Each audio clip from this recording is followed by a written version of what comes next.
Alright, let's start with a mind-blowing fact. If I told you that someone earning $150,000 a year could still be broke by Friday, you'd probably think they're terrible with money. But here's the twist. Over 40% of Americans making that much are living paycheck to paycheck. And that's not even the craziest part. The real shocker? The way we've been taught to think about financial health, age, income, generation, is completely backwards. Let me explain why this study from PYMT changed how I see money forever. First off, let's demolish the myth that younger people are the struggling generation. The data shows that financial pressure isn't a generational issue, it's a behavior issue. Boomers, millennials, Gen Z, sure, their numbers look different at a glance, but dig deeper and the biggest gap isn't between generations. It's between people in the same generation. Take boomers. 38% of the financially balanced ones feel daily pressure, but 69% of the reactive ones are drowning. That's a 31-point gap in the same age group. So why are banks and lenders still using birth years to judge financial stability? That's like judging a book by its cover and ignoring the plot entirely. Now let's talk about the three financial personas they identified: reactive, proactive, and balanced.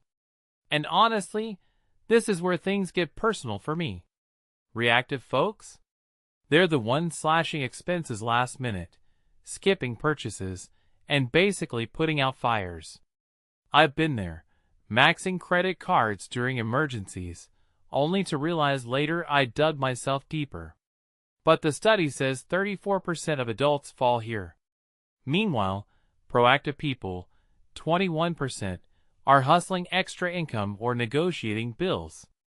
I'll admit, I used to scoff at side hustles until I realized they're not about hustle culture.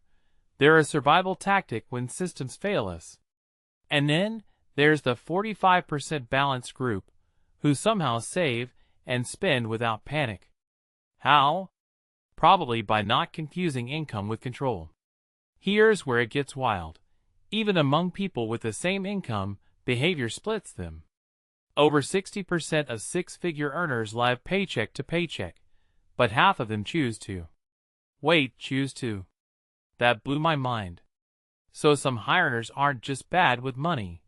They're intentionally spending freely because they trust their ability to earn more.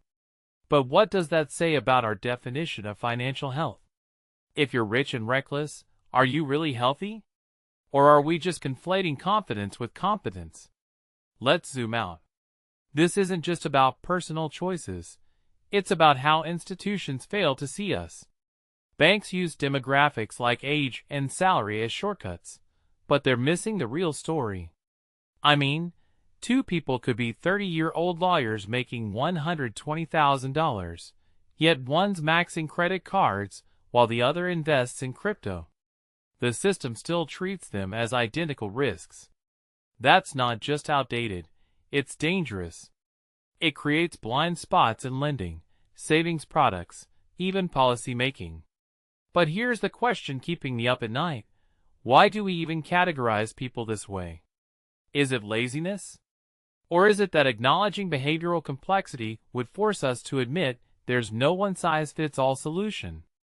Because if financial pressure is more about habits than paychecks, that puts the burden on individuals to fix their mindset. And that feels uncomfortable. Like telling someone in debt, just be more balanced. Which is about as helpful as saying just stop being poor. So where does this leave us? Maybe the real takeaway isn't about finger-wagging. Maybe it's about rethinking how we teach money skills. Or how fintech could tailor tools to behavioral types instead of demographics. Or even how we judge success. Because that boomer buying a new car every year might be balanced, while the millennial in fast fashion is reactive. But honestly, I'm starting to think the numbers don't tell our financial story. Our choices do. And if that's true, what does yours say about you?